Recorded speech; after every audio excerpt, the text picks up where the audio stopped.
what's going on, everyone? Welcome to a new week of the Child of Mecha live stream. I am your host, Tim, the one and only Child of Mecha. Welcome. Hope you guys had a wonderful weekend. I know I did. Just relaxing, chill, the whole nine. Yeah, got some work done. So, yeah. And I got that! Yeah! Frog Gang, what up? Let's get some frogs in the chat. Let's get froggy with it. Come on. Throw the frogs up. Let's go. Because we got the frogs on.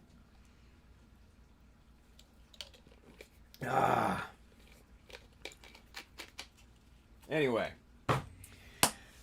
I don't know about y'all.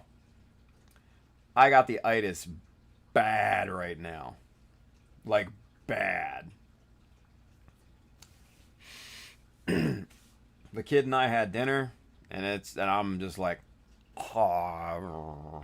ready to go to sleep. I'm ready to fall out. But we got shit to do. We gotta do some modeling. Yeah. Need to get the damn my monitor here set up for you guys.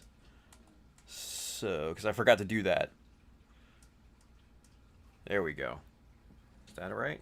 Yep, that's right. There we go. Yes, Manny. Manny says, yo, wake up, Tim. Dude, it's rough right now. I'm not going to lie. Not going to lie. But, hey, we're going to make do, right? We're going to make do. Anyway, like I said, hope you guys had a wonderful weekend. I know I did. Got a little bit of work done on the GM Quel. Yeah, I'll show you kind of what we did over the week, or what I did over the weekend. And yeah, so it should be fun. But anyway, let's talk about some business first, and then we'll get into that here in just a minute. If you're interested in any of the tools and materials that we work with here, there's an Amazon link below here in the description. That side, if you're watching on Facebook. It's got all the stuff that we use pretty much.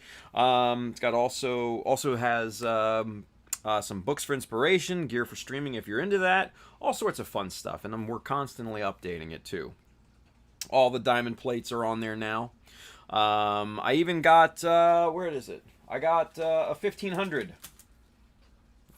grit today, so that'll be the middle ground plate when I need to resharpen these things. So yeah, and I got the sharpener, so we'll talk about that here in a minute too. But that's all in the that's all in the Amazon link below in the description. Go hit that up. I do get a bit of a commission based off the stuff that you buy, but it does not increase the cost for you. It just goes to help support the channel and the stream and all that fun stuff. So go load up on that. If you want to pick up one of these awesome froggy shirts, man, you know where to go. childofmecha.com. Hit the store button up at the top, and you'll find these shirts and many more. This is the Insignia series shirt, and I see John Lynn just walked in. Frog Gang, Jay. Frog Gang. Yeah, so this is the Insignia series. We have the Pilot series, all of that stuff. So go and load up on all the fun stuff. Yeah? And if you really want to show your support for what we do here and for Child of Mecha, man, go hit up the Patreon. A lot of fun stuff going on over there. Lots of posts, lots of behind-the-scenes stuff, lots of whip pictures that don't make it to the normal social media. Bunch of cool stuff going on over there. So, like I said, if you really want to show your support for what we do, go ahead over there to Patreon and join up there as well. Yeah. And then, as always, if you are interested in kits, tools, paints, accessories, decals, Mecha Decals, sheets 1, 2, and 3, they're all in stock and shipping now right down here at our good friends USA Gundam Store. Adam and the fine crew down there will definitely have what you need. So, go check them out. Yeah? Cool. Good deal. Good deal. I see Gary's in the chat. What's up, Gary? Good to see you, buddy. Been a while. He's throwing up the frogs. Cheers. Oh, man. Yeah, Greg Blair over there on YouTube, he says, I had the itis today also. It wasn't pretty. Dude, I'm struggling. Let's see. Miko Pla, Mr. Michael Francisco. He's over there on YouTube as well. He says, just got the desk clamp and pin vise set off your Amazon. Didn't realize just how much I needed them. Right? There you go. Thank you for that, too, Michael. Appreciate you. Goalie Zero, Mr. Carl. He's over there on Twitch. He says, what's shaking, homie? What's going on, Carl? Good to see you, buddy. Yeah. So, fun times. Yeah? Let's see. What are we gonna start talking about tonight? Let's talk about chisels and chisel holders and sharpening chisels and this little guy right here. This, my good friends, is the Harp chisel holder, which you can buy off of the Sujiborido website, or if you're in the States, I would suggest checking out and hooking up with two of my good friends, Mr. Ricardo Ruiz, better known as Silver Maverick, or Mr. Ryan Bartoletti, better known as RB Gumpla. RB Gumpla or RB Gumpla Works. I can never remember Ryan's freaking Instagram handle. But anyway, those two gentlemen are definitely going to be your hookups for these. This one I got from RB Gumpla Works. Thank you, Pabs. I appreciate you. This one I got from Ricardo. He was he was good enough to secure one for me. But I also have another one coming from Ryan. So I'm going to have two. And you may ask, Tim, what are you going to do with the second one? Oh, well, you're going to have to wait and find out, kids. But anyways, this little guy, it's a bit smaller than I had imagined. The one, when you see it in the picture, obviously, it looks massive, right? So here is the U-Star, what we were using, right? And here's the Harp. Smaller. But much better. Much better. You can see the two screws there and everything. We'll take a closer look at this here on camera 2 here, so you guys can get a better indication of what this is all about, yeah? So let's go over to camera 2, all right? And here it is. Here's the Harp, yeah? And you can see on the front there, the cylinder. That's the key for this thing, the cylinder. Because, let's see, where's a chisel that we can pop in there? We'll put the 1.5 in here, and you'll get a better indication of how this thing works, right? So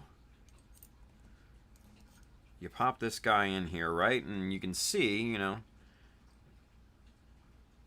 but you crank this guy down, and it automatically bottoms the chisel out in that cylinder, right? So it's almost like it almost self-levels for the most part, which is really nice. And then you pop this to absolute 0, and then this thing is basically ready to go. Obviously you have to find your angle, but we didn't do that. But this is the screw that holds the chisel into the cylinder. This is the screw that holds the cylinder in place. So if you wanted this to have an angle or something like that, you could loosen this particular screw and twist the cylinder in there. and then it basically is just the same thing as the U-Star. And yeah, this little guy is solid. I like this thing quite a lot. So big shout out to Ricardo, Mr. Silver Maverick, and also Mr. Ryan Bartoletti, RB Gunpla Works. Both of those guys either have or are going to be hooking me up with one of these little harps. Like I said, I got this one from Ricardo, and I'm also getting another one from Ryan. So if you are interested in these, hit up one of those guys, and tell them that you saw it on the Child of Mecha stream, the whole 9 yards, and tell them what you're interested in. They will definitely be able to hook you up. I know Mike Wine is getting one from Ryan. I think Julius reached out to Ryan. So yeah, so a few people are jumping on the bandwagon here with the Harp. And I'll be honest with you, I think it's awesome. It's really good. Really good. Well worth the money. It's not cheap. I will tell you that. It's not cheap. But it is well worth the money that you pay for it. So, it's good. It's very good. Anyway, we'll leave that here just for a few minutes. And so, yeah, all right, so let's just get it out of the way right now, because everybody, literally everyone, is talking about it, and it's all over the Facebook groups and everything. Yes, the live-action Gundam movie is going to Netflix, and the guy that did the Godzilla vs. Kong is directing it, all that. So, is everybody hype? Yeah, of course. Of course. It's a live-action Gundam movie. Why not, right? It's from Legendary. It's the same people that made, Pacific Rim and all those movies. So we can expect probably some decent CGI. We can expect, some decent fight scenes and everything like that. But what about the rest of the story? What I'm more interested in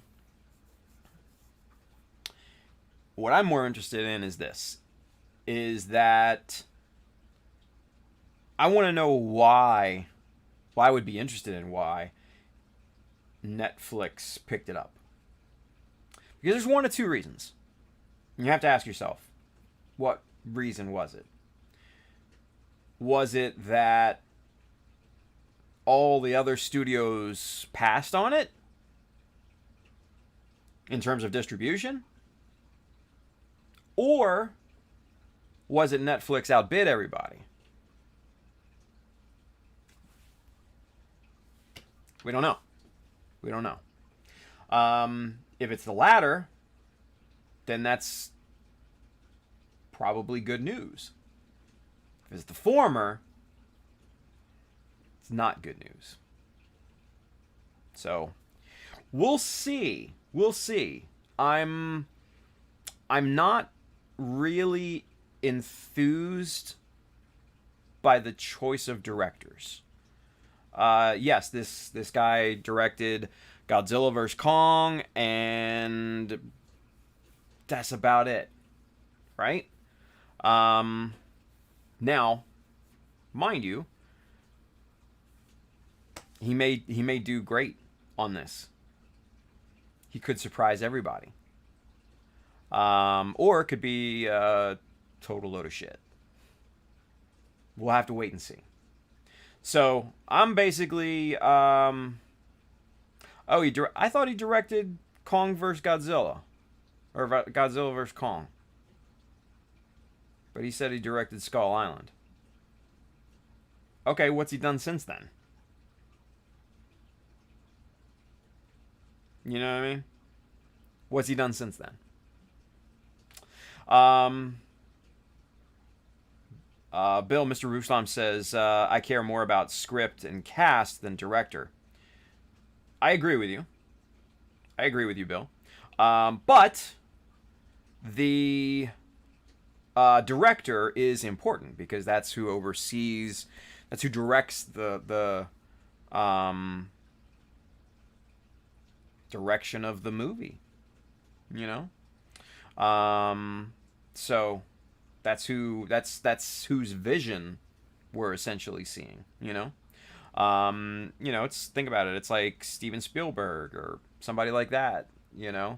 Ron Howard, perfect example. Ron Howard's an awesome director. So many good movies. So having a good person in charge, I think, is pretty crucial. So I am not going to get too hype just yet. Yeah. Not going to get too hype just yet. So, we'll see.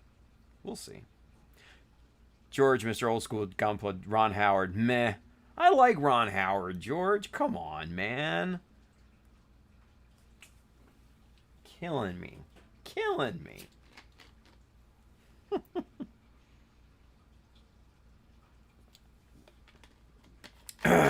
Anyway.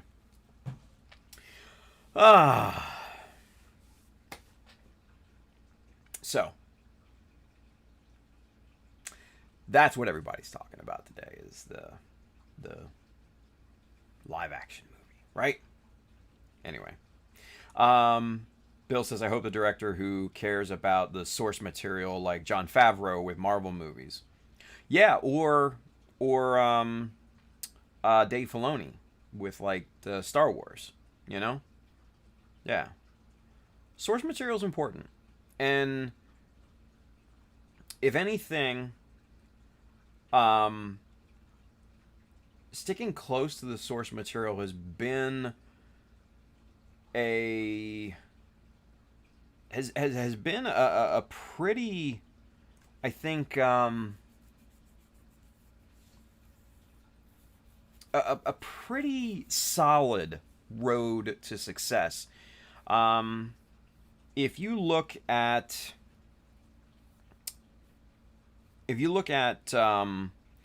for instance, and these are just early examples. The animated Invincible series on Amazon Prime. They stuck pretty damn close to the source material. The art is very, very similar.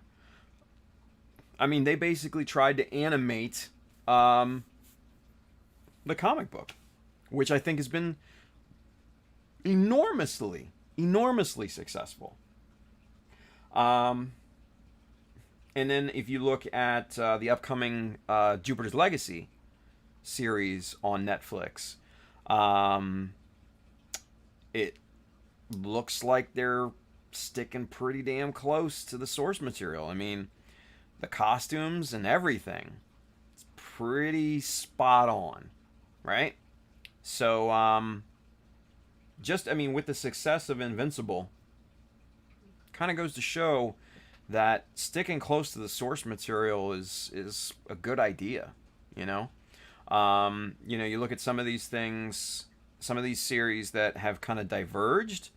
The two biggest examples that I could probably point out are Game of Thrones. Started amazing, and then it just kind of, the more it diverged, the kind of more it just went, wah, wah, wah, and then season 8 just, not great, and then the other one, Walking Dead, started out gangbusters, and then the more and more it diverged, it just kind of went, and now it's just like a shell of itself. I still enjoy it, don't get me wrong. It's a shell of what it was.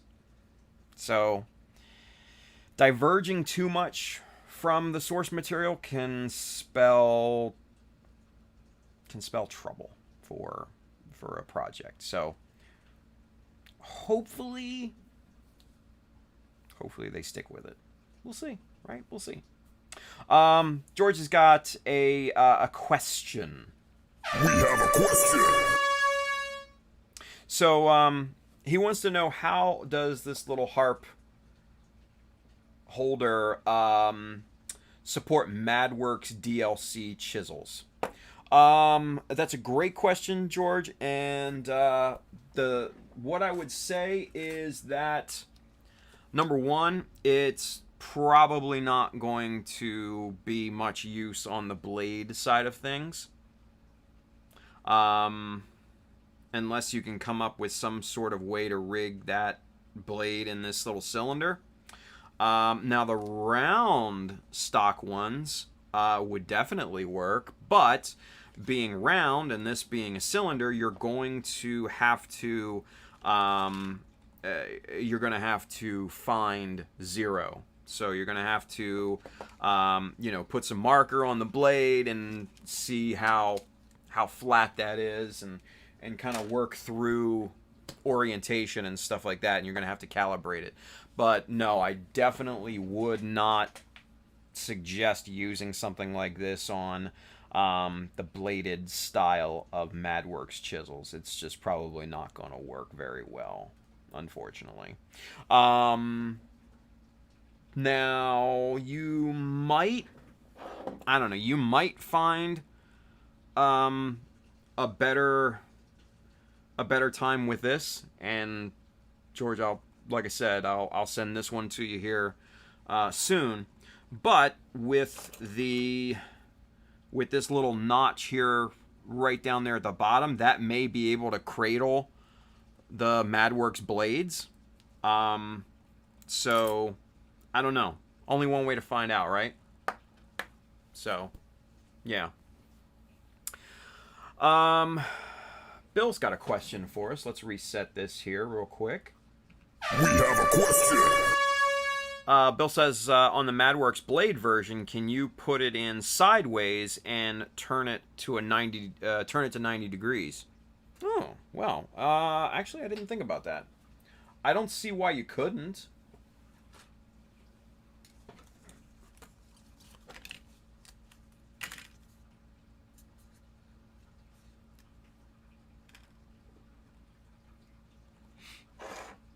Now I'm not going to turn mine because it's set to absolute 0 for the BMC blades, or for the BMC chisels, but yeah, that holds that in there pretty decently. There's a little bit of play. There's a little bit of play there, but not too much. But yeah, what Bill's saying is you loosen this up. Focus. Come on. There we go. That's a little bit better. But you loosen up the screw for the cylinder, and you turn the cylinder 90 degrees, and yeah, that could work. That could work. But yeah, that's good thinking, Bill. I didn't even think about that. So yeah, that could very well work.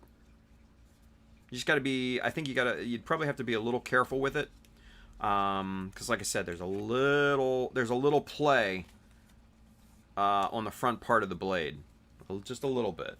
So just got to be aware of that, I think. Yeah. Yeah. Ow. Hurt my elbow. Anyway. Let's see.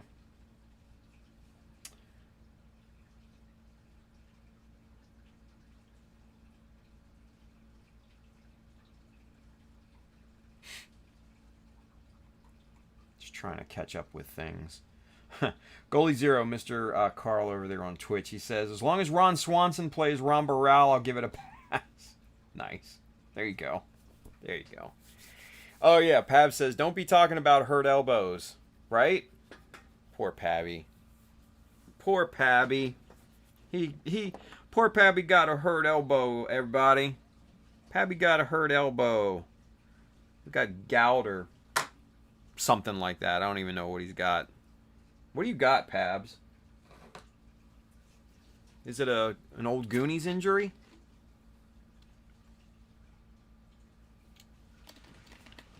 Or was it when you followed Indy into the Temple of Doom? Elbow got boo-booed. Hey. Poor Pabs. Poor Pabs. We love Pabs, though. He's a good dude. All right. So, let's show you what I've been working on here, shall we? Let's get some updates. So, first of all, worked on the backpack a good amount, yeah? Rich man's disease. There you go. Gout, yeah.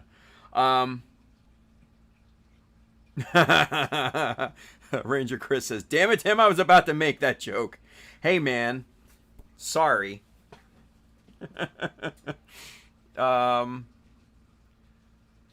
Miko says, "Tim, do you have a fish tank, or is that a swamp cooler in the background?" Swamp cooler. Oh, it's probably the pipes. Kids in the shower. That's probably why. I don't know if that's what you're referring to. I don't know. Bill says Carlo Mencia has to be Amuro Ray for the movie to be successful. Fair. Let's see. Chris says, round about the time you fell into Mount Doom. Hey. It is what it is, man. Anywho.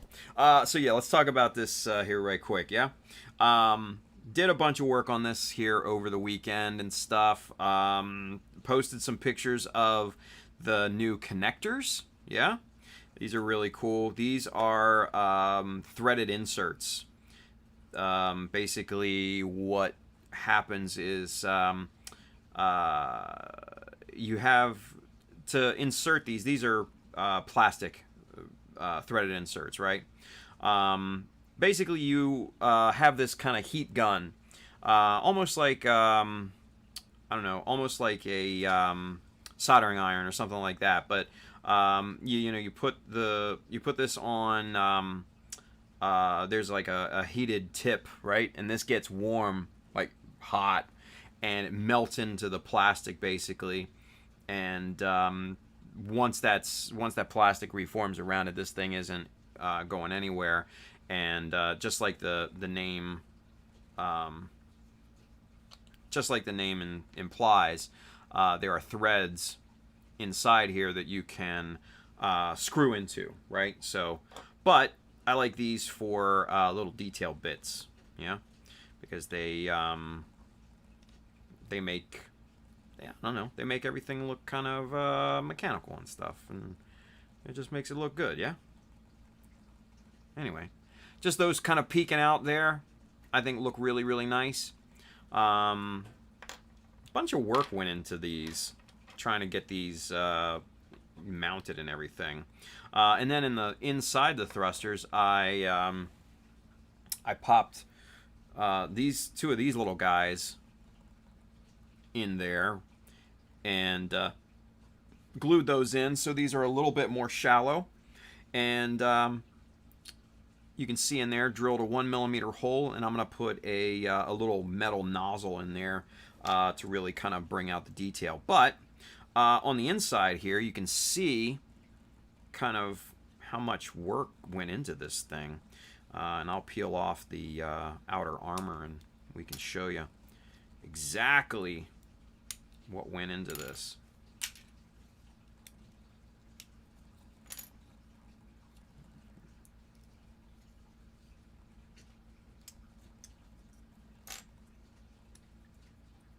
Here we go. And so you can see 1.5mm plate there, and then on this side I put in this 1 by 1mm strip just to kind of fill in this little void here, so this could have a platform to sit on, you know, fairly square, right? And then the plate is glued into that, and then it's also glued to the outer wall of this one. So that's all I did on this side. Now, this side required a little bit more work, right? Because on this side, unlike the other one, this one just had the rod. It didn't have the the hollow portion, right? So had to take a 3mm tube and cut that, make a C-cut out of that, wrap that around here, glue that in, and then do the same thing, 1x1mm strip right down there, and then glue the plate in to the wall and to the two different strips and rod down there. And then it all just goes together real nice, real clean, yeah. And then installed this little guy here, this little vent. Focus, there we go. Filled in over top of the cavity that was there with a 0.5mm plate, and then another 1/4mm plate about halfway up, mainly because I needed to change the angle that vent was sitting at, right? So we get everything back on here, and we'll show you the nice finished product here. And I also cut this armor in half here. This was one piece before, but I cut it in half, mainly to make it easy to scribe, and also to make these go over the vent a little bit easier too, because everything is beveled and cut and all that. So there's how that vent looks. Really, really kind of nice. It's just protruding just a little bit there. But that looks, I think, really, really good. The split down the middle looks really good. All of that, very, very, very, very nice. Went ahead and also installed this nice little half-round strip there, and then also kind of just a round mold to mimic the the slot for the beam saber, right? I figure, why couldn't Mobile Suit be ambidextrous, right? It just makes sense. What if the pilot is more comfortable wielding the beam saber with the left hand? Why does it always have to be the right hand? I don't know. I'm just kind of brainstorming. Just things that I think about, So, I figured that the backpack could be universal. You could have the beam saber on either side. And if you can have it on either side, then what's going to happen with the big old hole there that's going to, be open? So cap it and make it look like that, right? That's what I figured. I think it's a good idea. But there's what the backpack looks like actually on the Quel. And I think that looks really good. I think it looks really good. Yeah. I think it looks nice. But yeah. So, that's the work on the backpack that I got done over the weekend here. Yeah. Let's see. Looks like George got his diamond plates. Very good. Brandon says, have those inserts on Amazon list. I do not, Brandon. I got those off of McMaster Car. But it looks like Bill popped in a link here. Let's take a look at there. And these are a bunch of different threaded inserts. Most of these look like they are for wood applications, though, which are the more common type. Don't get me wrong. And these are definitely on the bigger side too. Yeah. Yeah, it looks like all of these are pretty much except for maybe this one. Which one is, what's this one look like here? That's not bad. These are some interesting shapes. This Daiwishki 400 piece M2, M3, M4, M5 female thread knurled nuts brass threaded insert embedment nuts assortment kit. God, that's a mouthful. Shit. Excuse me. Now, the thing with this, though, is that these threaded inserts come in a lot of different shapes and sizes. That's the one thing that you have to remember. So it's very, very important to know your dimensions. Yeah. The thing I like about shopping on McMaster Car is that they have schematics for most of their parts, most of their things. So where's the bag here? Here it is. Oh, come here, you. This is the bag that I got these guys in. Now, this is a press fit threaded insert for metal. So there are different kinds, right? Where are the other ones that I had? I don't know. They're around here somewhere. But the other ones that I had were for softer material, wood, plastic, things like that. Now, these obviously are for metal, and these are press fit in. But this is basically what you get. These are 1024s. These are 5/16 size, and yeah, they're the perfect size for these connections. They're the perfect size to use in weapons like rifles and things like that, right?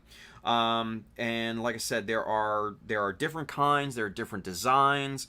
There are the swirly ones here. There are knurled ones. There are some that are split. Most are completely solid. There's just a lot to choose from.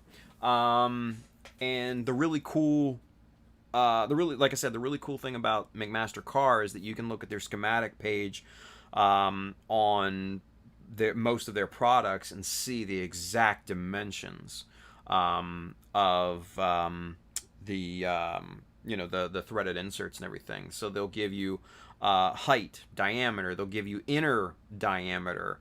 They just give you a ton of information, right? So highly suggest McMaster Car. Let's see what did Bill post here. Let's see what this is. Oh yeah, Bill. That's the exact same thing, but cheaper. Hey, let's see what the sizes are for this. Come on, Amazon, work with me here, baby. Why you don't want to work? Here we go. Ooh, those 3.5 millimeter look pretty cool. Those you could use those in weapon applications and stuff like that. Yeah, these are pretty cool. And then the 6 millimeter diameter ones you could probably use in this type of application here, because the rod that I have going through these is 4 millimeter. So I would imagine either the 6 millimeter or the 7 millimeter wide ones would probably work with those. So hell, I'll add those to the list. Why not? Bloop. There we go. Excellent. Good find, Bill. Good find. But yeah, so there's the options that Bill posted. There are, like I said, a bunch of different designs on McMaster Car. You can find a lot of cool stuff on McMaster Car if you really kind of set aside some time and kind of dig in deep. Like I've said many times before, that's where I get a lot of my plastic sheet from. You can get plastic sheet up to a 1/4 millimeter or a quarter inch thick. Big difference. And that would be great for bases and things like that. Building heavy duty structures even. I don't know why you would need a 1/4 inch, sheet of styrene to build structures, but it's an option, right? Yeah, so McMaster Car is awesome. The ones that Bill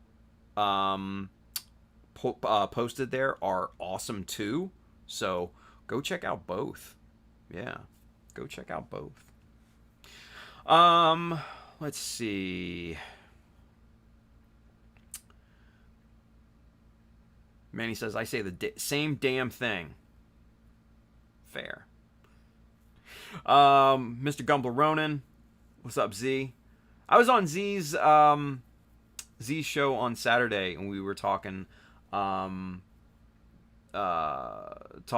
some cool folks and stuff like that. It was a lot of fun. I had a lot of fun. Might have to do that again sometime. But if you haven't seen it, go check out Gumbler Ronan on YouTube. It's very, very entertaining stuff. Kenneth says, a simple backpack packed with tons of details. Awesome. Nice. Thank you. Thank you, Kenneth. I appreciate you. George says, fabulous work, Tim. Thank you, George. Appreciate you, buddy. Bill says, remember, take special care if you choose to paint metal parts.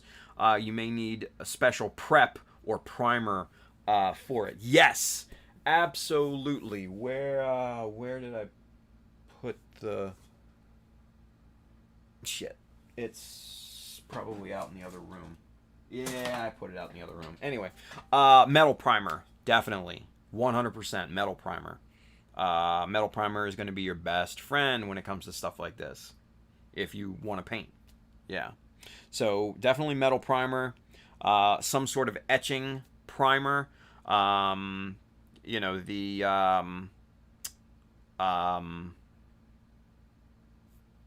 Mr. Surfacer, as good as it is, it ain't gonna cut it. Just not. You need a metal primer. Yeah. Let's see. Ty Furious is over there on YouTube. He says the stream was a fun time. Cool to have you on. Thank you, man. I appreciate you. Z says, hey, thanks for the shout out, Tim. Now let me see you try out my dance moves. No, not gonna do that. Although that was freaking funny. Bill's got another question. Let's redo that. We have a question.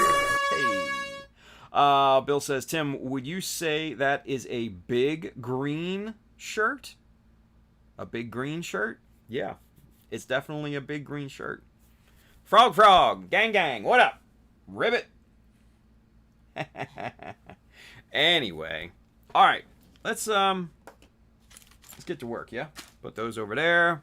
I've been working on duplicating a bunch of different parts that we've already gone over. Namely, the front of the leg here, and I'm kind of, obviously you can see I'm kind of midway through putting all of the detail onto this guy, but it's coming along. It's coming along. I need to clip off that and trim everything down and sand it and make it nice and smooth and pretty.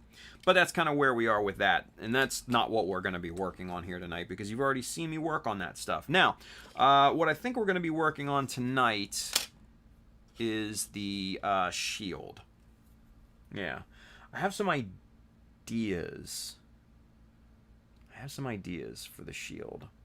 And I want to try to execute those ideas. Yeah. But first, let's get this pulled off of here, and that obviously very, very simple to remove. And then we're going to very carefully remove this guy here. Now, since I did my little beveling technique when I snap fit, it's very easy very easy to remove. Just that one last peg right up here, which wants to be stubborn, but there we go. We got it.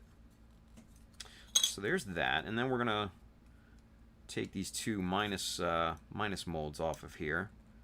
And for that, since I don't have any fingernails to speak of, we're just going to get our hobby knife under there and then pop that out.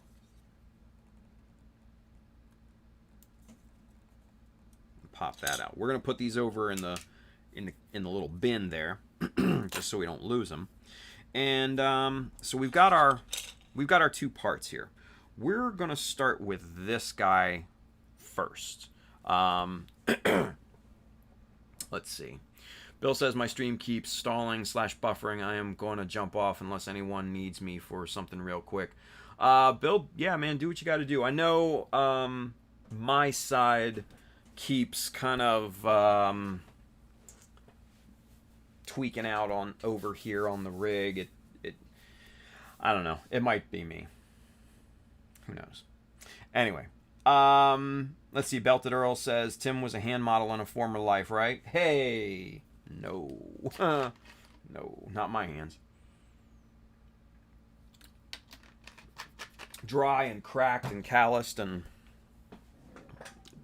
yeah, all gnarled and everything. That is not accurate at all. At all. All right, so let's work with this guy here, yeah? I think the first thing that we're going to do is fill in this this recessed detail there because I am not a fan. Just not a fan of it, yeah? Now, by the looks of it, that is either 3.2 or 4. I'm thinking 3.2. Let's see. Or close to it, anyway. Maybe 2.5. Let's see. Now, this is 1.5. Ooh, wait a minute. Or is this 2.5? I think that's 2.5. That width is definitely what we need, but not the depth. 0.25. 2.5. Here we go. This is what we need right here. That one. 2.5 by 1/4 millimeter. That's what we want. That's what we want. All right, so let's get this guy opened up. Let's get one of these little 1/4 millimeters out of here. And let's see. Yeah. That's perfect. That is perfect right there, I think. Yeah, I think with once the glue is in there, that should be perfect. Should be perfect. Okay. So, we're going to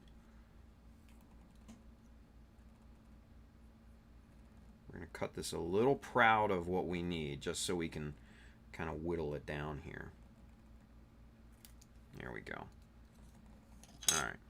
So there's our filler strip, right? And we're going to put these back over here, just like that. Bill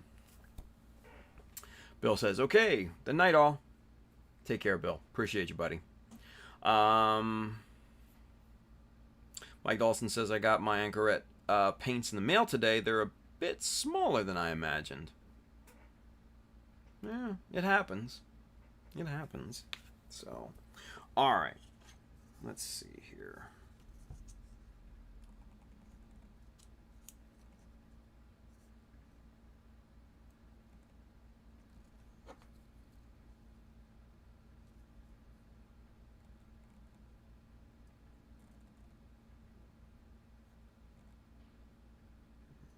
Almost there. Just kind of whittle this thing down. Ooh, just a little more.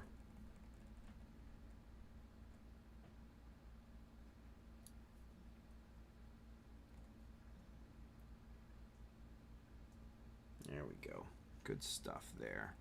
And now I'm just going to have to sand off the side just a wee little bit, because it's just a little, this strip is just a little bit too wide, right? Just a little wide. So we're going to take the 600 grit sanding block and we're just going to take a little bit, because this strip is so thin. It's not going to take much. Now, from what it looks like, we may need to just sand this down just a wee bit more. Somebody's messaging me. Let me see who it is. Who this? Fucking Ryan. Nice. Ryan Bartoletti's messaging me. I'll get back to you, Ryan. Don't worry about it, dude. He's hunting for parts for me. Alright, so it looks like this front corner here just needs a little bit off. Just a wee little bit. Alright, just that. Now let's see what we've got here. Oh yeah. That looks much better. Maybe just a hair more, maybe. But see how... Oop, shit. Now I gotta find the right orientation for it again.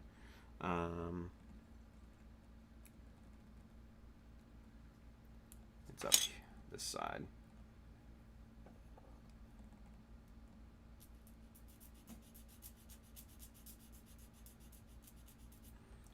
Okay, let's give that a shot. There we go. That'll fit perfectly. All right, so with that being said, let's get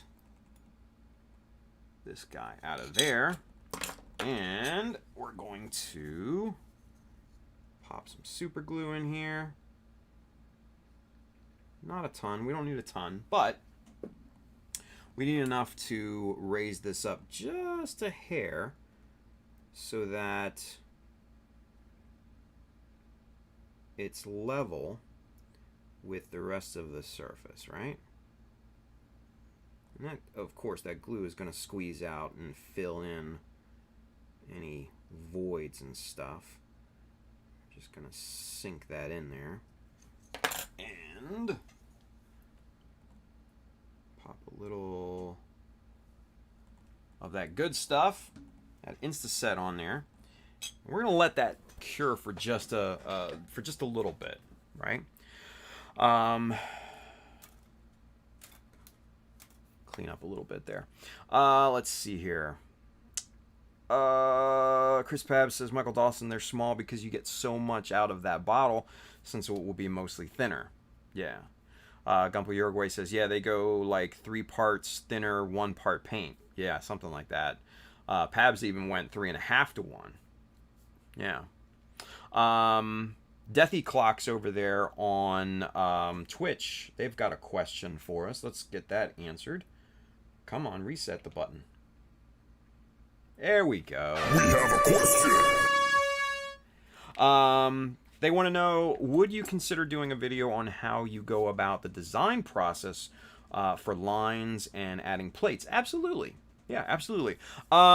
Actually, we've gone through that on the live stream a bunch of times, but I have done videos in the past. The simple details class that I did at Galactic Toys up in Grand Rapids, Michigan. That's on the channel. Start with that, but yes, I want to start getting into those videos here sooner rather than later. But yes, that is definitely on the list of videos that I want to produce. So yes, good question. Yeah. Cullen Barr's over there on YouTube. He says, give it that good. Right? All right. So, with that being said, I think we should be cured up here. Let's check, yeah? Yep. Cool. We're just wiping away excess Instaset there. So that's nice and cured. That's solid in there. That's looking pretty good. It's mostly solid. Let's put it that way. Looks like there's a little squeezy there. Let's hit that with a little bit more Instaset just to be on the safe side. We'll give that a few seconds. Deathy Clock says, awesome, really love your designs. Thank you, I appreciate that. Very, very much. Thank you. So, yeah. Bunch of stuff on the docket, so to speak. Alright, so while that's actually curing, we're going to set this off to the side. We're going to move back over to the normal shield here. And we'll pick this up while we're waiting on the other one to cure up here. Now, some of the things that I wanted to do for this guy here. I love these little inserts, these kind of, just these like, you know, shapes here, these little, I don't know what you even call them. But anyways, I just love the shapes of them, right? I love the shapes of them. And we're going to accent these with some sheet. And we're just basically going to raise those up. So we're looking at what, 5 millimeters. So we're going to go 6.3. If I can find my 0.5 millimeter by 6.3, here we go. And we're just basically gonna laminate this onto there. We're gonna cut it to shape and pop that on there. Yeah. Easy stuff. Easy stuff. Let's see. Brandon's got a question. We have a question. He says, have you seen the ultra fast plastic magic? I think it says it cures in 10 seconds. I have not. Although plastic magic cures pretty quickly though. So it dries quick. Yeah. Thomas Staten says, dear God, that cures quick. Yeah. Wilson Alanea is with us over on YouTube. What's up, Wilson? He says, so which one is the hardest, the design process or the process of applying the design? For me, the design process. Yeah.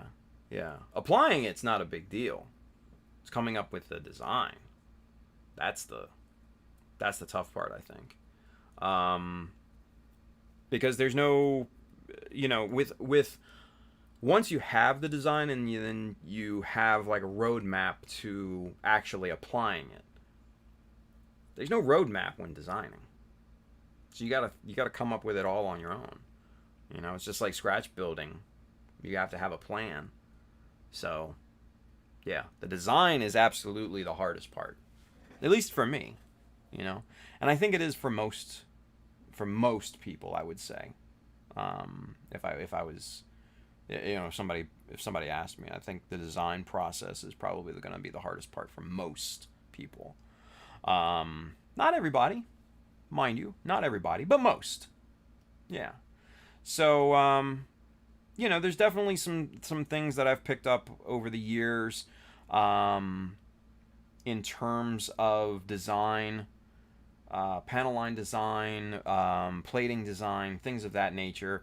There's some things that I've picked up over the years that, you know, I try to impart, especially in the live streams. But, you know, the live streams, either you're watching them or you're going back through and you're watching them completely. You know, if you're just trying to kind of cherry pick the nuggets of information out of here, you're going to have a hard time and it's going to be challenging. And I recognize that. So having a dedicated video that someone could just sit and watch and, you know, consume. Yeah, it's like low frame rate. Wow. Anyway. But having a video that someone could just, you know, sit and just watch would definitely be a better option for a lot of people, probably most, right? Because I mean, you've got to consider like how many people, you know, watch watch the live streams. There a bunch, mind you. I mean, there's 40 just on YouTube alone. Not to mention, you know, the other platforms and stuff, but and then the rewatches and everything, or the watches later. But you know, having a dedicated video in a shorter form, I think, would definitely be, you know, better for a lot of people. Yeah. Yep. Let's see. Miko Pla says, and that also depends on your aesthetic taste. Yeah, absolutely. Wilson Alanea says, same. Haha. Yeah. I mean, it is for most people. I think that. Brennan says, hey, Pabs, what chisel handle do you like better, Madworks or Disbay? I don't know if Pabs is still with us. Might be. I don't know. Deathy Clocks over there on Twitch says, yes, the design process kills me. Haha, I love going through your videos to get ideas, and a dedicated video would be love. That's what I'm talking about. Anyway. All right, so what we got here? We got some plating to do, yeah? So we've got the proper width, and obviously this is going to hang over a little bit on this side, which is good, which is what we want, because then we can trim it, you know, trim it to fit, right? But let's get the dimensions of it. So let's see, from corner to corner, we're looking at 11.5.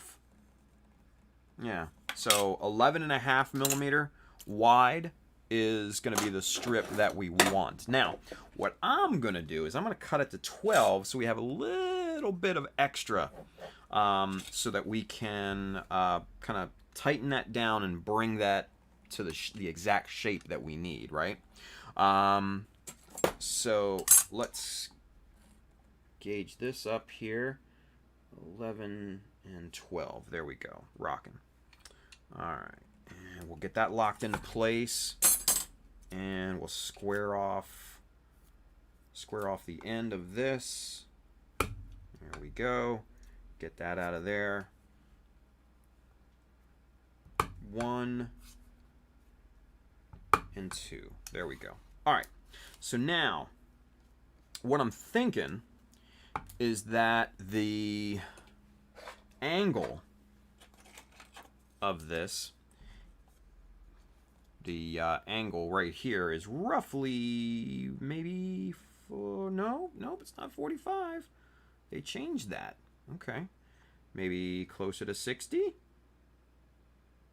Yeah, I think it's closer to 60. It's not exactly 60, but it's close. It's close. So what we'll do is we'll pop this in here. Now we're not going to use this because we're not beveling, right? Keep that in mind. We're not making a bevel in the corners. We are cutting this at an angle. Okay, so that's, the digits are a little close to the blade for my taste.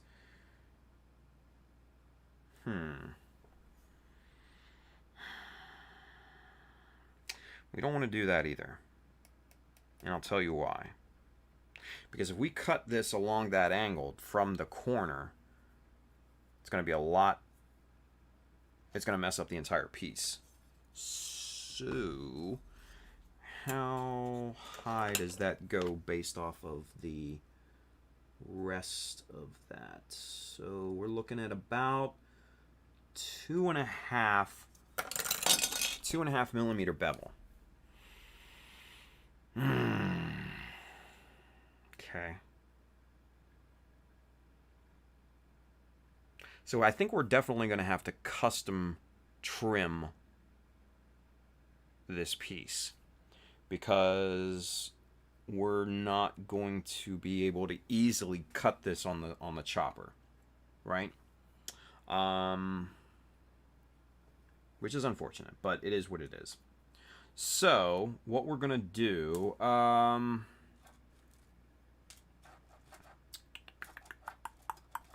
let's see, we're gonna use a 1 millimeter thick plate. We're gonna use this as our gauge, pop that in there like that, and then let's see what that looks like.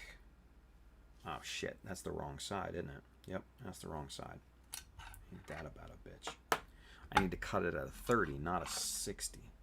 So this needs to be on this side.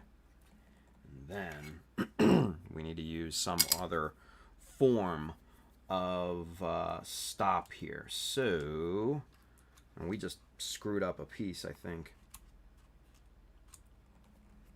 So we use this guy as our stop. So let's see.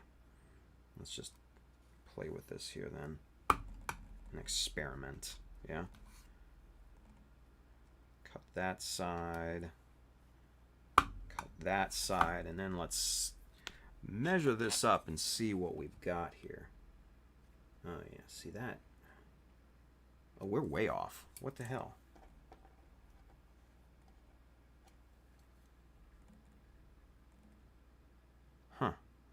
So I guess either my original measurement or my original cut was off. Because that's off by at least 2 millimeters. What the hell? Okay. Measure twice, cut once? Seems like it, right? Let's do this again. Let's do this again. Let's make sure. Alright, so...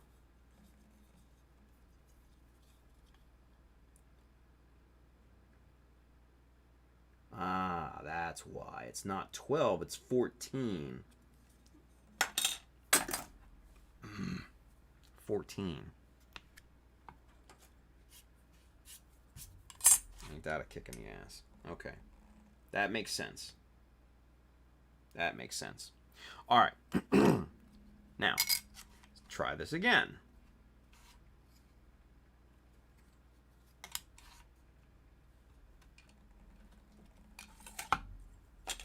Before I cut any more styrene, let me just make 100% sure. Yep, 14. All right. Take two. Here we go. Boom. I guess it's a good thing because we messed up the first piece anyways. So, yeah. Yeah, you know, Kenneth has a good point. He says, go old school, use the clear tape trick. I'm not exactly a big fan of that unless it's the only thing that you can do. Yeah. For this, it's not the only thing that we can do. For this, we've got options. So, but let's get caught up with the chat, yeah. George says, agreed, Tim. Dedicated video tutorial is best. Easier to focus on work at hand. Yeah, no doubt. Ranger Chris says, design is like lightning. You never know when or where it will strike. Exactly. Miko Pla says, to George, agreed. Recently scribed some shoulders on my master grade Ausla using Tim's aesthetic of realism and scale. Hey. And Michael has a question. We have a question. He says, how do you scribe screw details in place of installing aftermarket parts? Excuse me. George says, right, Miko, the descriptive copy like on Tim's Patreon equally beneficial, at least to how I absorb info. Yeah. So how to scribe in, you know, the circular detail, right? Miko, I actually have, and I'm looking for the damn thing here, but I don't know where it went off to. It probably got lost in the mix somewhere. But I can't find it.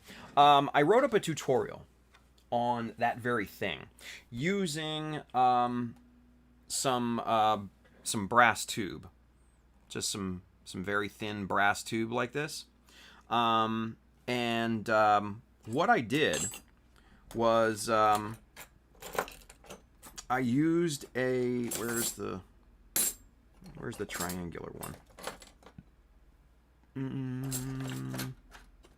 Is this it? Yeah, this is it. So I used this a triangular, and if you look at it, it's the three-sided, right? A three-sided file, and I cut teeth. I filed teeth into this little plastic rod, and then what I went ahead and did was I popped, cut it down to size, obviously, maybe like an inch or so.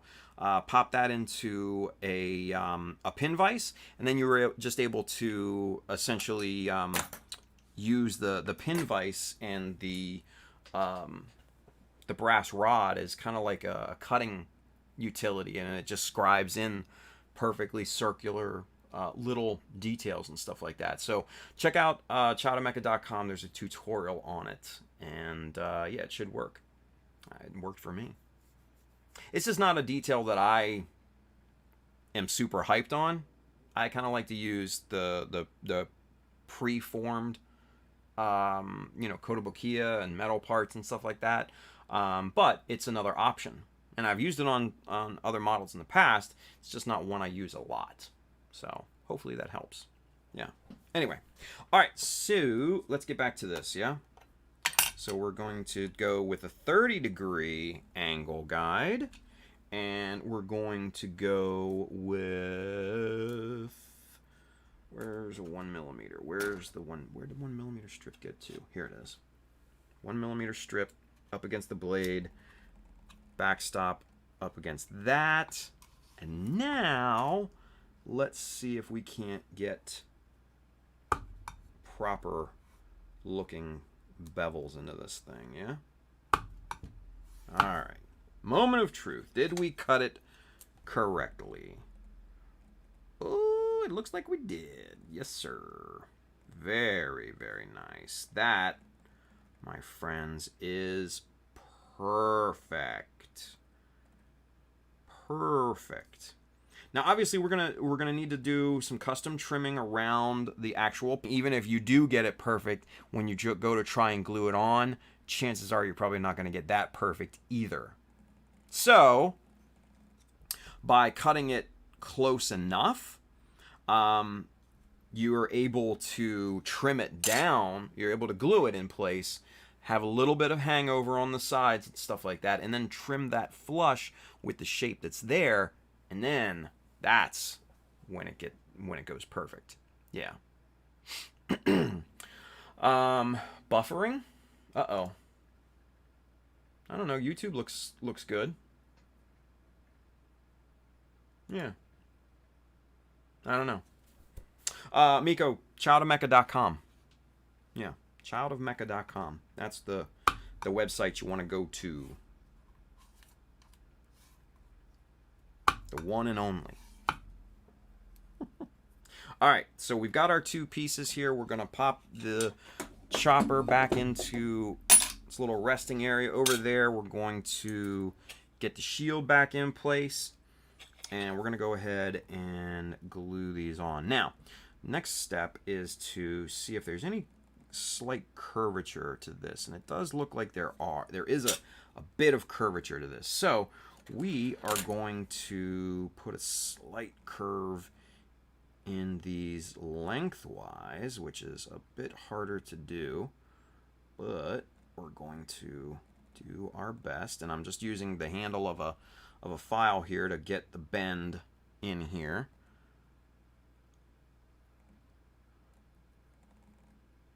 There we go. That, oh yeah, perfect. There we go. That's what we want. Perfect, perfect, perfect. All right.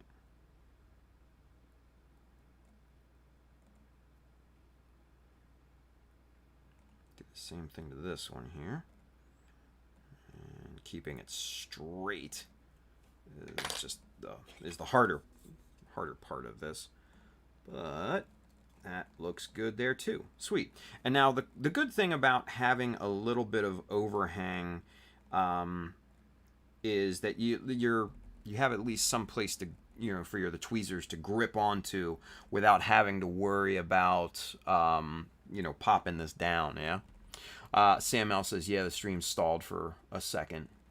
Yeah, I think it's my rig, unfortunately.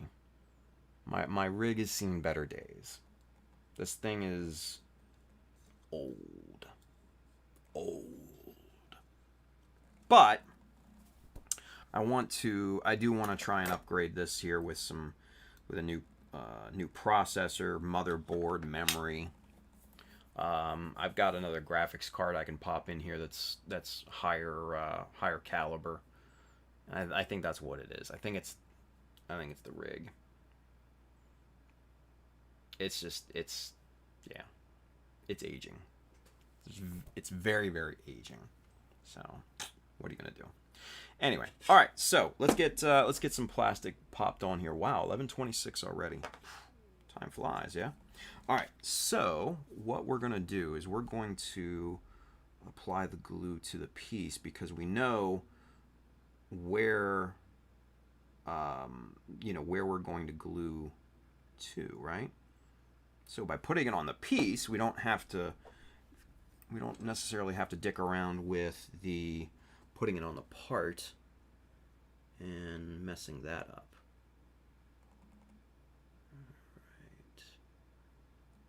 Right about there. Ooh, come on.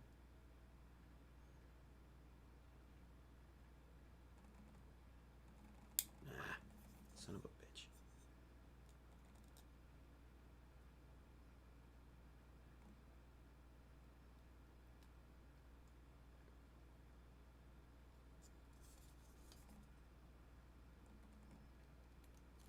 Okay.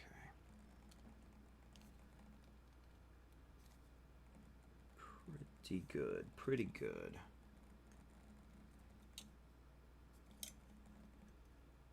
Yeah. That'll work. That'll work.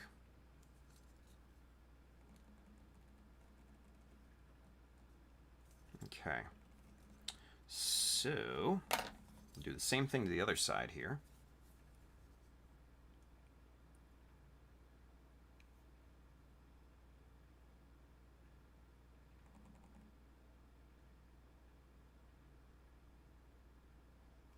Okay.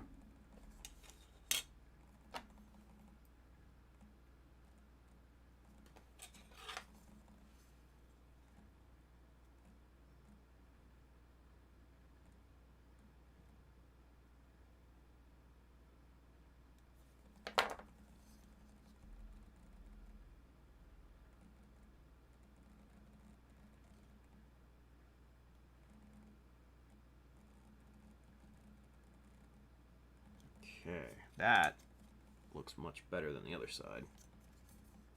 Better placement anyways, you know? Better placement.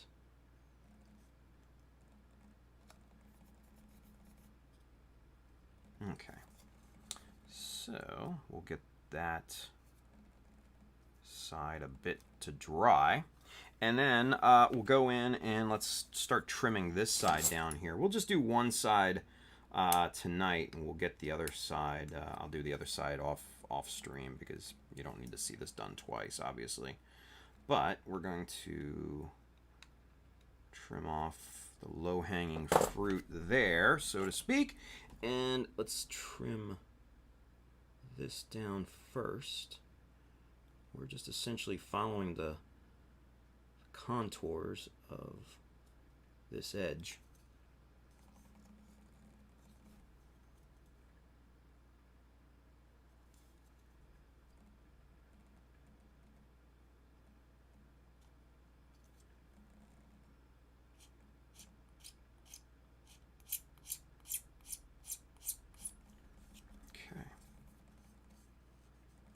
Pretty good. Now, looks like we're going to have to, there's a little bit of a gap there. And, oh yeah, there's a bit of a bevel on this very, very edge that it looks like I didn't compensate for. And that's fine. That's not a big deal. Not a big deal at all. We can deal with that. All right, but let's go about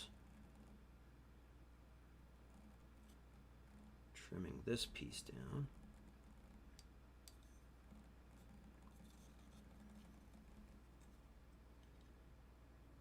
And for this, looks like you gotta be very careful, because in the older versions of this shield, the edges just came straight off. These, and I know it's probably going to be hard to see, but these come up at a 90-degree angle from the shield, which makes this kind of undercut here, which makes the trimming procedure a little bit trickier, honestly.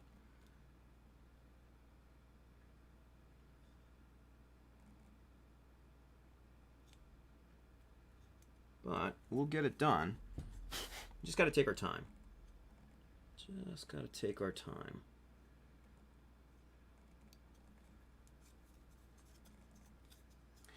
And the one good thing about using the USA Gundam Store hobby knife here is the angle of these blades, because I can get the blade in here and just really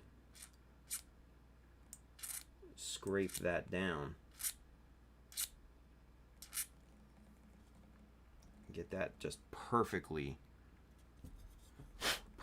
flush with the piece itself.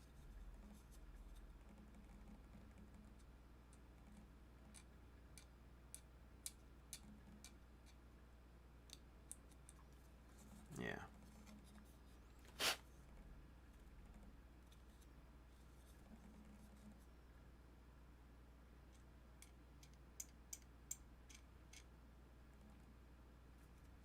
There we go. So that's 2 out of the 3 sides. Let's get this last side done here.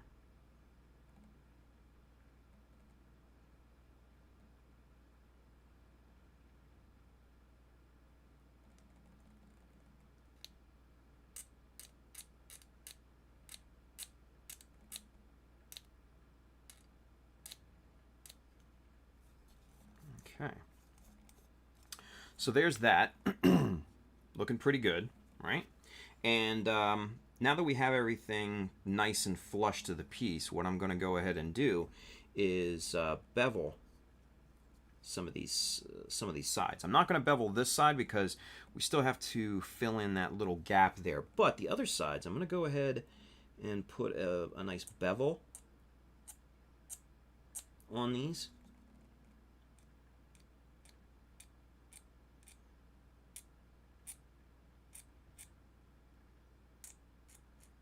Because I want these to look like they're added on, right?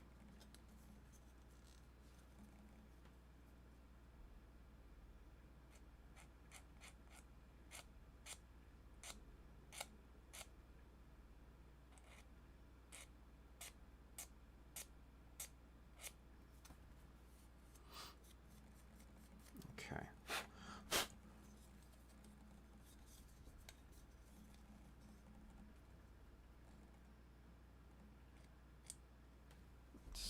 Here we go. Sorry about that.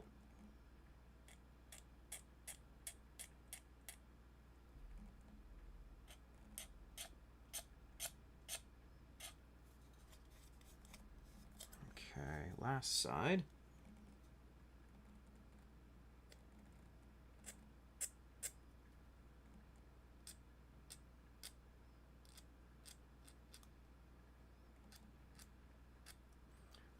All right. And there's that piece. Now what I'll eventually I'll go back and do is to outline Scribe this side and this side. It's just two little pieces here, and I'll just do that. And then obviously I'll wrap them around and probably go into this little pre-molded gap here at some sort. But overall, I think that looks awesome now, right? And then once you get this part back on here, that just will pop, right? And you can paint that a different color, like an accent color or something like that. You know, you can put a nice long decal on there, just something to decorate it. All sorts of stuff, right? All sorts of stuff that you can do. So it looks like this part is nice and cured. So let's pivot back to this. How much time we got? Oh, cool. 11:35 still. Sweet. Julius has a question for us. Let's get this redone here. We have a question. He says, on your Zaku build of the forearm, you used putty to form a part over another part without fusing them together. Can you describe that process? Oh.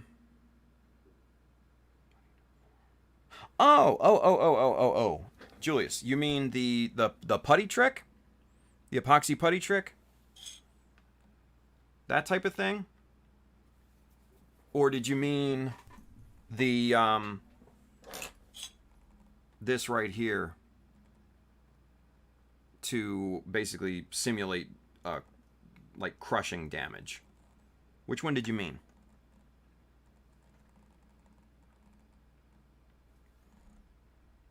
Yes. Both, right? Hey. Which one, man? Let me know. Probably this one, right? The elbow. Okay, cool. Okay, so we'll put this, that guy back there. This is actually really easy, and I actually, Julius, I wrote up an article on this very trick on the website.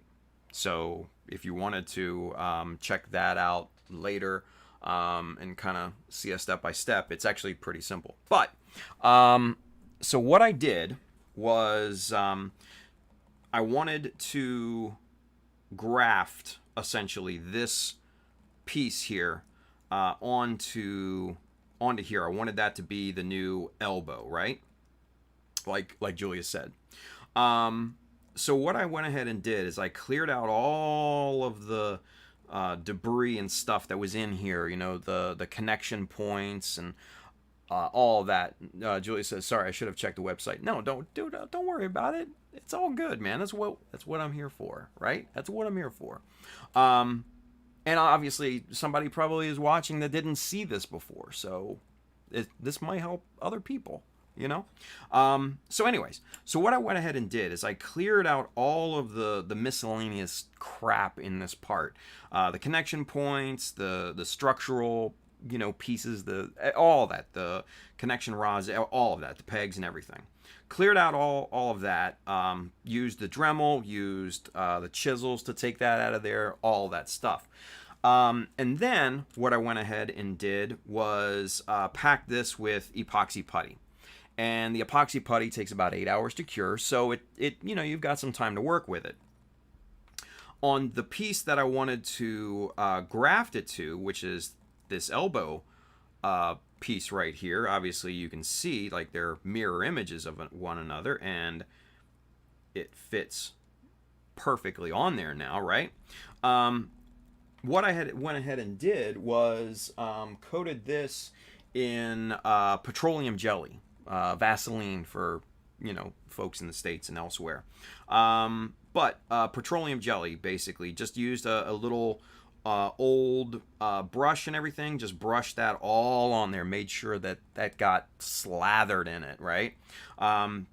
Because that acts as your release agent.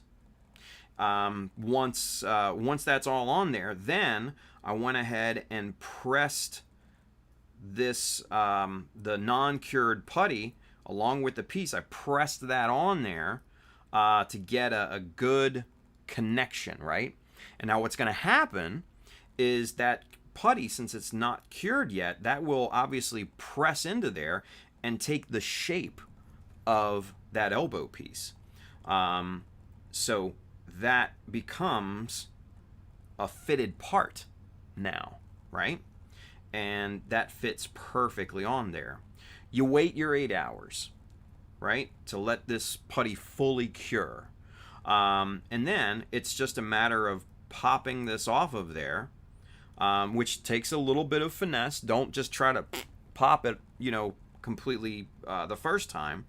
You know, wiggle it a little bit, get it off there with a little bit of finesse.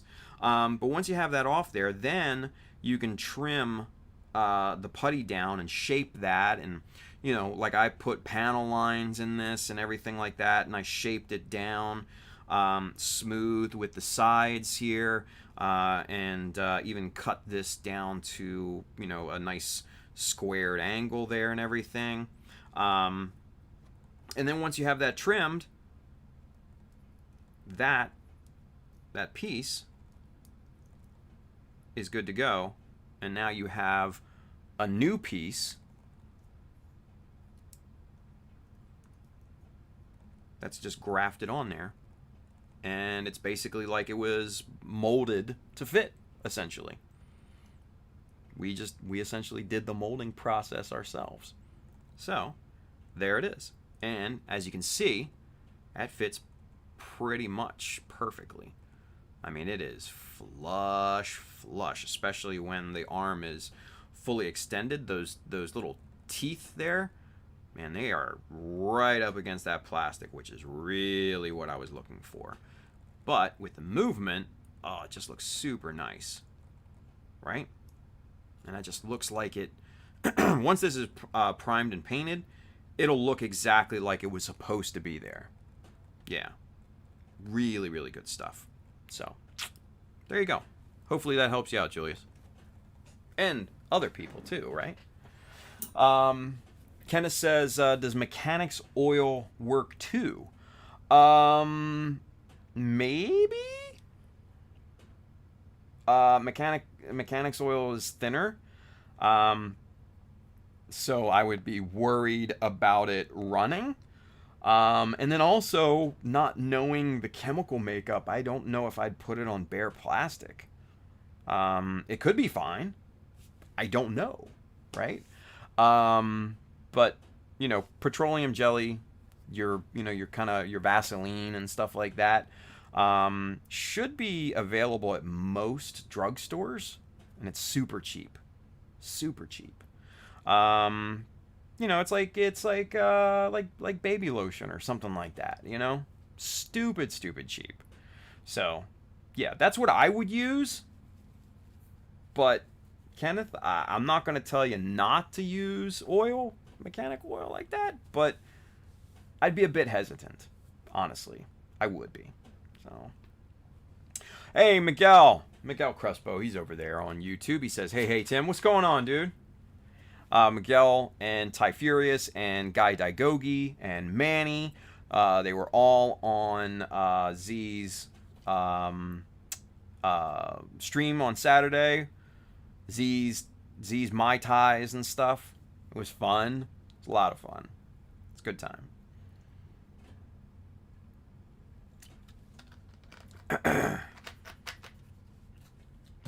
Let's see. Michael Dawson's got a question for us as well. We have a question. Let's see. He says, does anyone know if mixing hull red with gunmetal will give me a warm gunmetal color? I would imagine so. Yeah.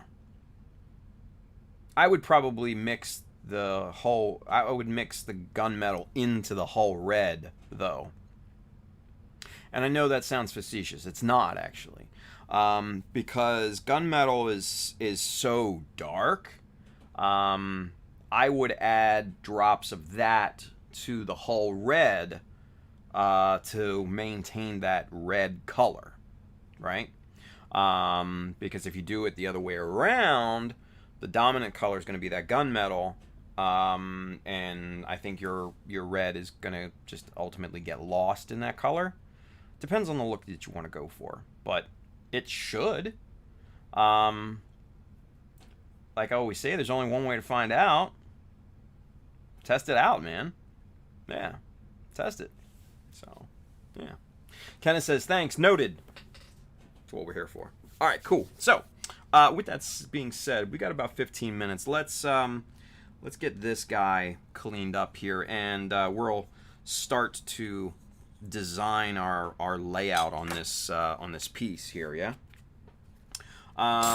Let's start off with some kind of semi-aggressive sandpaper here. This I think is probably 400, but like I said, it's fairly fairly aggressive as far as sandpaper goes. But I want that because I want to take this down to a flat surface, yeah?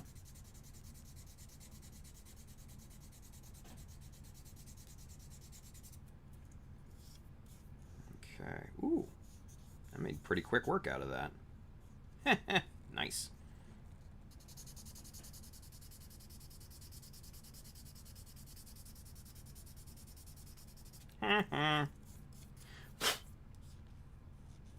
Oh yeah, perfect. Perfect. All right. So the aggressive stuff goes away, less aggressive stuff comes in, and we will progressively sand this down smooth.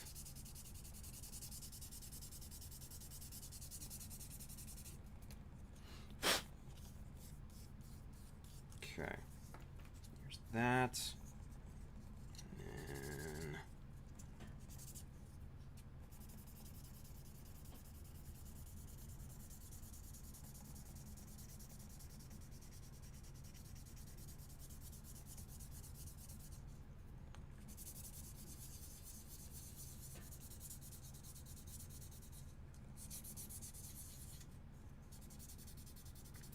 basically with this one, I'm just going to sand this entire piece here because, like I said, we're going to be applying our panel line design on this. So, with having this entire piece sanded, that'll help the graphite lay down and stick to the piece a lot easier.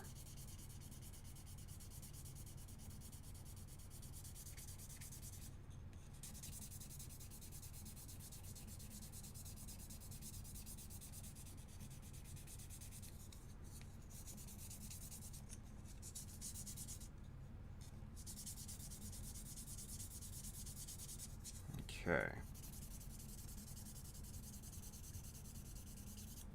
All right. So we'll just get this wiped off here. Yeah, come on. All right. So there we go. Very nice. Very nice. And you can see, ooh, that is super, super smooth. I mean, just look at that. Look at that fingernail test. You can see the fingernail marks, right? That went across there. Look at that. That doesn't, nothing. Just doesn't catch a bit. Vertical or horizontal. Perfectly smooth. I like it. I like it. Anyway, Thomas Staton says, wouldn't that make it like a marble type finish? No, because the two paints would mix, right? So you basically have just a reddish gunmetal at that point, or a metallic-y dark red, depending on your ratios and stuff. Yeah. All right. So with that being said, let's pop this guy back onto the shield here, so it has a little bit of support, and so we can kind of get a better idea of where these lines might go, right? Oh, this is definitely the hardest part, is coming up with some sort of design, right? But we're gonna do our thing. So what I'm thinking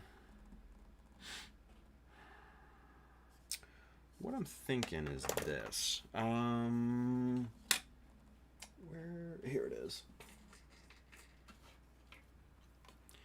Get our little protractor out here, right? Because what I want to do is I want to use that little needle. Here it is.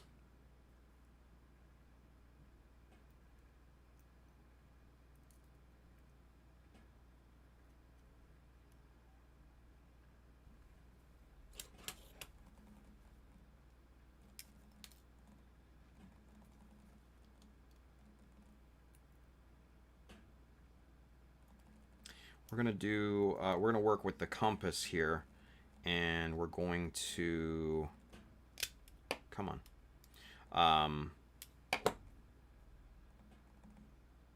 We're gonna get some perimeter marks done on this thing.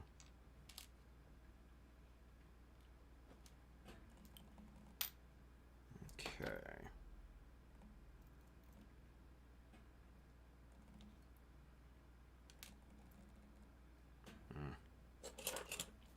Of course this thing is locked closed, because why wouldn't it be, right? All right, where's that little separator? Here we go.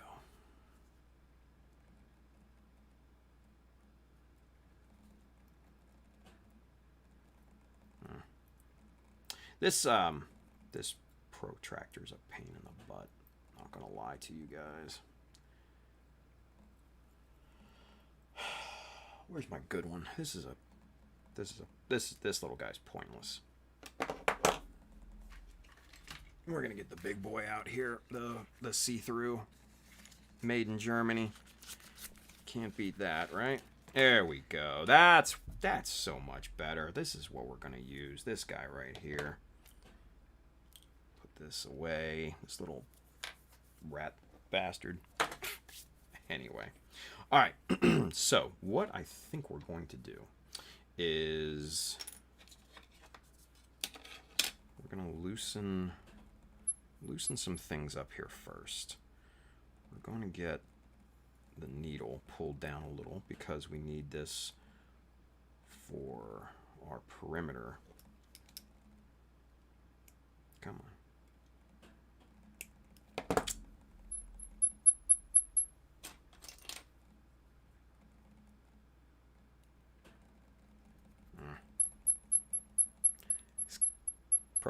These compasses are not wanting to work with me right now. There we go. Now we got it. All right. The reason why I wanted the needle down is because we're going to be running this along the edge here, right?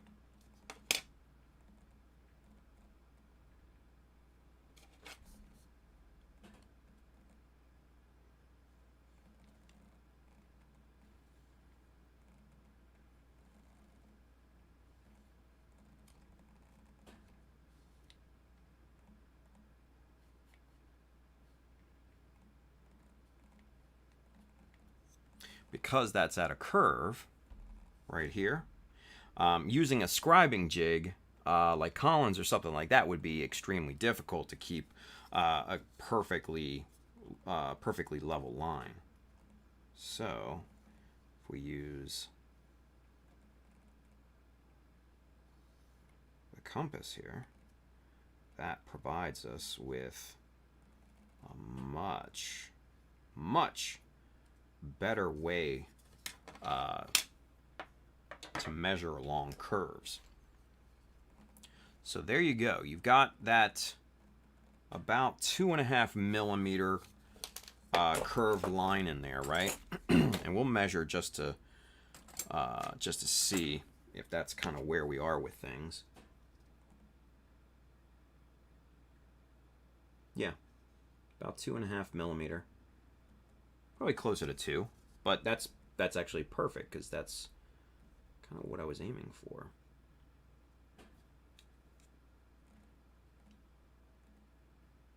Yeah, that's good. Okay, that's good. That's very, very good.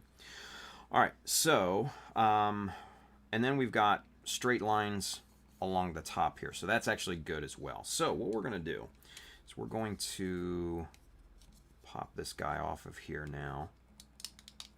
Now that we've got our lines set in there. Good. And then we can use, our scribing jig, since we have kind of a flat surface here, yeah? And we will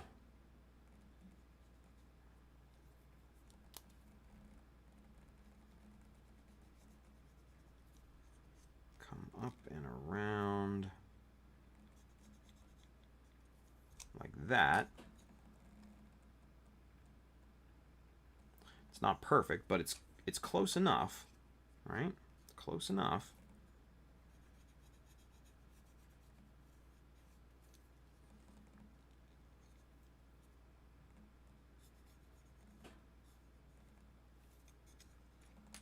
And there you can see kind of what we're going for right now, right? Excuse me. And what we can do is to, when it goes to actual putting these down to plastic, you know, we'll measure, we'll cut like 2mm spacers and pop those around these pieces here, right? But for now, we're just trying to get an idea of our design. So, perfect accuracy, as of right this second, is not paramount. We're just trying to lay down some visual information so we can go off of that, right? So there's what we have initially. Julio, what up, fam? What's up, dude? So that's what we've got kind of initially there, right? Looking pretty decent. Now, I want there to be maybe some little micro panel there. Maybe one going across here. And this one can get bisected. This one, just a little notch there. You can kind of see how that's starting to come together, right?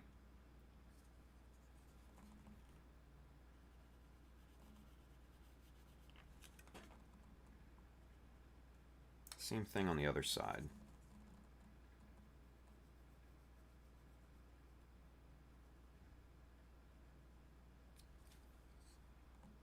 Just like that, right?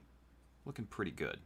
Now, the main thing that I want to keep on this is I want to keep a large open area right here for insignia decal, you know, faction information, all sorts of other stuff that you would normally see on a shield, right? Identifying information for that particular unit. So I want to keep this rather open right in this general area here. So probably from that top panel line down to maybe, I don't know, maybe about there. So this right here, that's no man's land. It's not getting touched, right? Not getting touched. But what we can do is to come across here.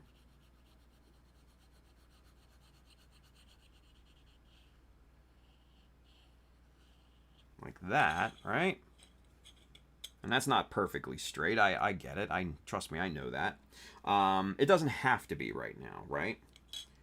But what we can do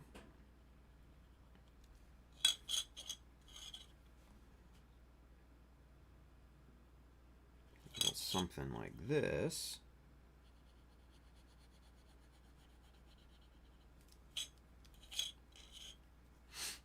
And then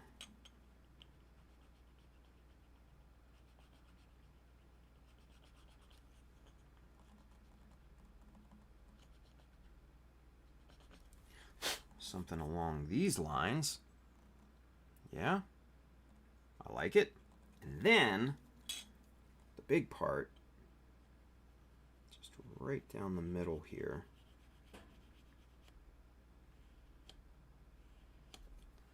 Just like that, right? Just kind of like that. I'm digging that. I'm digging that a lot. And then these down here will bring straight across here, right? So they don't go down all the way to the points of the shield.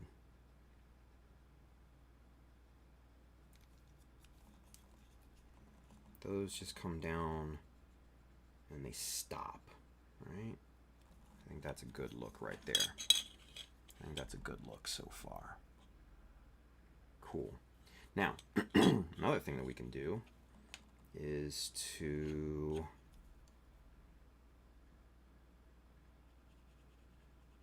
come across here.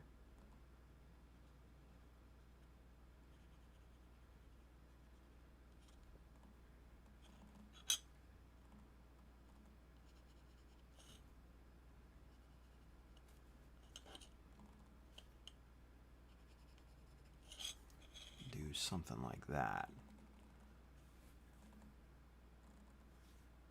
All right.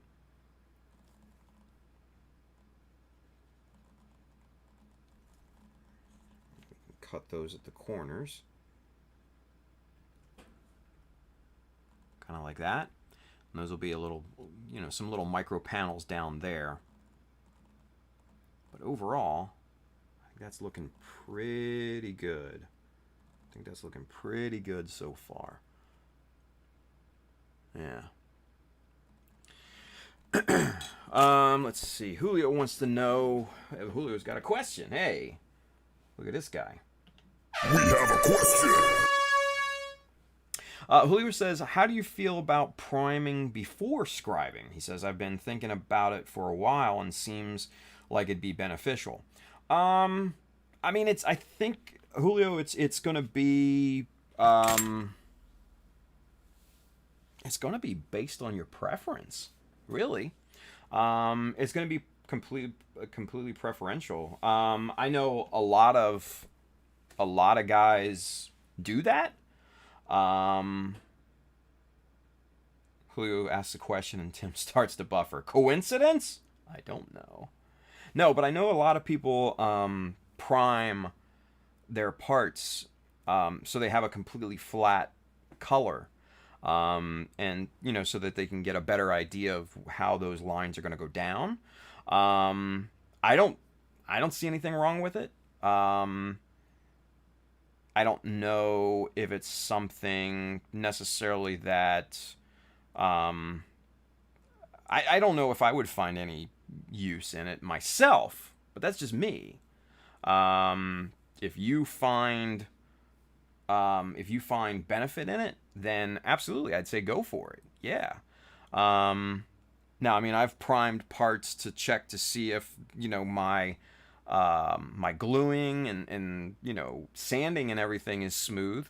But yeah, I mean, I think priming before scribing is just, you know, like I said, it's a preferential thing, but if it helps, yeah, give it a shot, dude. And like I said, I know a lot of people that do it.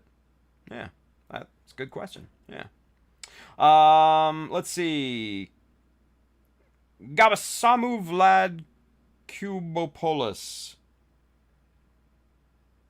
Vlad, I probably completely butchered your name. I'm sorry. He says, hello, Tim. Greetings from Mexico. Hope you're doing better. Hey, man, thank you. I am doing better. I appreciate it. That's awesome. Yes, sir. Yes, sir. Julio says, you got potato internet. Maybe. All right, so let's finish up this design because it is a little bit after midnight here. So we're running a little later than usual, but that's not a bad thing, right? So there's the design so far, and I think that's looking really quite nice. And then once you couple that on the actual shield, yeah, I dig that. I dig that an awful lot. And then later we can mess around with stuff up here. But yeah, I think I'm liking this. I think I'm liking this design so far. Let's try to get this thing off of here. Let's see. Yeah, Ace Mech Custom says I do that because it helps a lot, especially on white parts. Yeah, there you go. Gabriel, there you go. He says, haha, it's just a nickname. My real name is Gabriel. Hey, there you go. That's a lot easier. Kenneth says perhaps priming for better visual. Yeah, absolutely.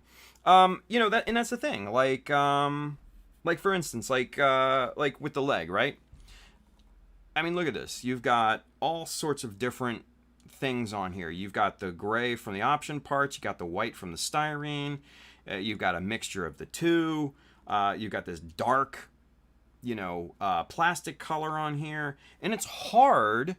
It's tough to visualize how this thing is going to look if you don't have that vision in your head of the color scheme and everything and that kind of finished product. And hell, even up here, I've got a repair up here that kind of distracts a little bit. You have to imagine that's not there. By priming, you get this all one flat middle gray color, and everything just kind of is easier to see at that point. Again, it's preference. It's all in preference. It's all in how these techniques make it easier for you to accomplish your end goal. Right? There's no one way to get to the end point. There's a bunch of different ways. It's just getting to that end point. That's the goal. That's the goal. So, yeah. VFX10 Viper. What's up, Josh? He's over there on Twitch. He says that would mean you got to wash parts twice, before priming and after scribing. I'm too lazy for that. That's a good point. That's a really good point, actually. Yeah, I mean, I personally, I've been scribing like this for years, and I'm used to it. So it's just my personal workflow. Yeah, I mean, nobody's saying you can't augment your workflow or augment my workflow, right? Nobody says that. There's no written rule that says you must follow these steps. No. It's what makes it easier for you to achieve your task, right? Miko Plow over there on YouTube, he says, would that make adding styrene more difficult to apply, or would you sand all of that primer off after you scribe? Seems a bit counterintuitive. No. I think for the most part, most of the people that I've seen prime before scribing either do their plating before that, or they sand off the primer in the places that they want to add plate and do it that way. Again, it's just preference. It really is just, it comes down to preference. There's no right way or wrong way. Yeah. Yeah, and Julio says, of course you sand. Anyway. All right, let's finish this thing out here, shall we, kids? I think so. All right, so we've got this nice kind of... I love the bisecting line. I don't know why. I just really, really like that. Because I did that here on the upper leg, right? And a little bit on the back of the leg here, and then down here on the back of the heel. And I really, really like that idea that there are these two panels. These two panels that can just pop off, like one side or the other, or one can fold over, or whatever, right? I just, for some reason, I like that idea that, that you can remove one of these two panels and be able to replace them, right? Now, one last little bit that we're going to do here. Let's see, where should we put these?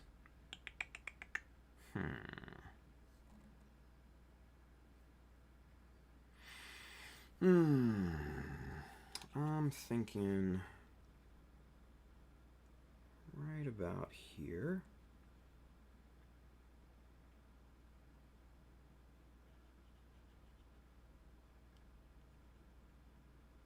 Yeah. I like that.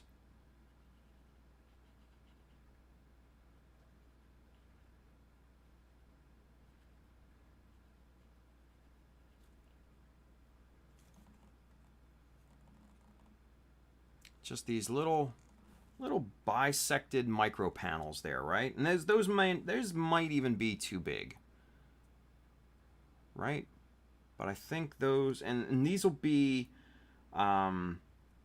these will probably be either the same color as this panel here, these two.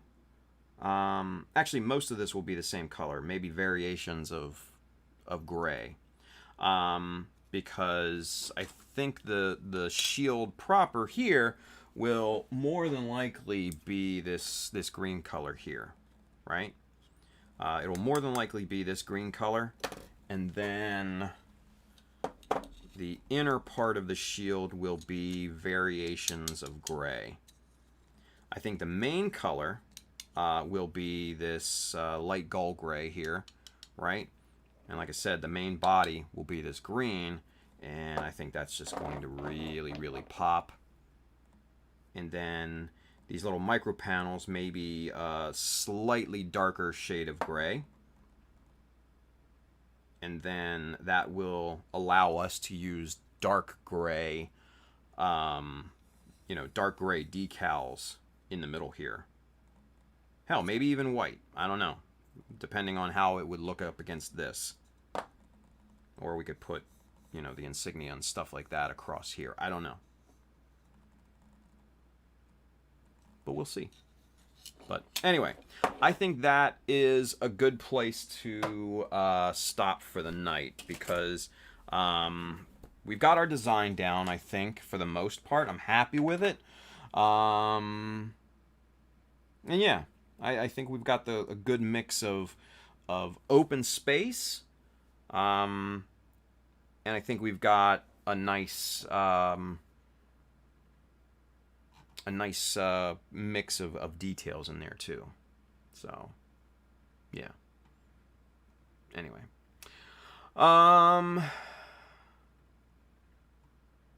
let's see. Kenneth says, it depends on self-confidence. Scribe without Prime. Yeah, there you go. Julio says, more work might pay off though. True. Miko Plus says, I live in Arizona, already got plenty of sand.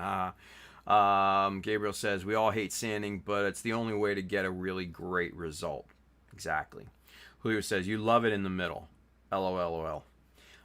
Ace Mac Customs over there on YouTube, he says, what I do is sand the part you're going to put some plates to, then I sand it all off after scribing. It's time consuming, I know, but the result's all good. Miko Plow, only if you serve it to me on a brimless hat, all snap around the rim. Nice. Julio says, whoa, I meant Tim. Tim likes it in the middle. Jesus. Julio says, you trying to take me shopping, Miko? You want to get Starbucks and hold hands too? Miko says, oh, well, that goes without saying. Miko says, I'm more of a Jamba Juice girl myself, but I'll hold hands. Julio says we could wear khakis and smoke rock in the parking lot. Jesus. All right, that's where we're going to end it. Fuck this. You guys, wow. What a way to end, right? Jesus. Hey, so if you are interested in any of the tools and materials that we worked with here tonight, there is an Amazon link below here in the description, that side, if you're watching on Facebook.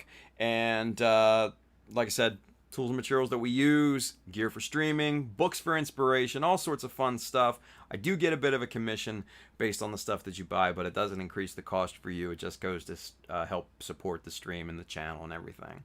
If you want to pick up one of the frog shirts or one of the other 10 Mecha Decal insignia shirts, those are now available in childofmecha.com. Go hit the store button up at the top. You'll find all of these and many more. Hats, prints, all sorts of fun stuff. Go load up on that stuff. And if you really want to show your support for what we do here, go hit up the Patreon. A lot of cool stuff going on over there. We've got monthly giveaways. We've got behind the scenes and behind the scenes and a lot more pictures of the work in progress and stuff like that than what hits normal social media, right? Yeah, go hit that up as well. Show your support if you have the means to do so. It would be greatly appreciated. Yeah. And if you're in the market for kits, tools, paints, accessories, decals, Mecha Decals, sheets 1, 2, and 3, those are all in stock and shipping now right down here at our good friends USA Gundam Store. Adam and the fine crew down there will definitely have what you need. Now, programming note for Wednesday. So, you guys, I am scheduled Wednesday to get my first vaccination. Hey, right? My first shot is Wednesday afternoon. So, not knowing, obviously, how it may or may not affect me, I don't know if we're going to have a stream on Wednesday. If I am knocked the fuck out, or if I'm hurting too much from it, then we may not have a stream Wednesday. But if I'm good to go, then yeah, well, it's show like normal. But it just depends, because I've seen people have crazy, not crazy bad reactions, but feeling pretty under the weather. Our good friend, Dan Salas, was under the weather for like 3 days. Yeah, from the first shot. My mom got both shots, and she didn't. No soreness, no sickness, no under the weather, nothing. No side effects. So it affects everybody different, It affects everybody different, and that's to be expected, right? So just keep that in mind. There's a potential for no stream on Wednesday. Not saying that there won't be. Just remember that. I'll keep you all up to speed, across social media and stuff like that. And if you don't hear anything from me, then the show's on. But if I get knocked the fuck out, then yeah, there won't be. So yeah, I'm getting Moderna. So pretty happy with that. So they got me scheduled quick too. Yeah, quick. I was like, word, let's get it. And it's right down the street from me. It's like 2 minutes from my house. Yeah, not bad. Anyway, all right, kids. That's going to do it for us. Have a wonderful Tuesday, man. Be safe out there. Go get your shots. Julio is completely vaccinated. Hopefully against fleas, ticks, and rabies. Yeah. Be safe. Be smart. Build something cool. I will see you maybe on Wednesday. All right? All right, you guys. Take care. See you. Maybe. Hold on.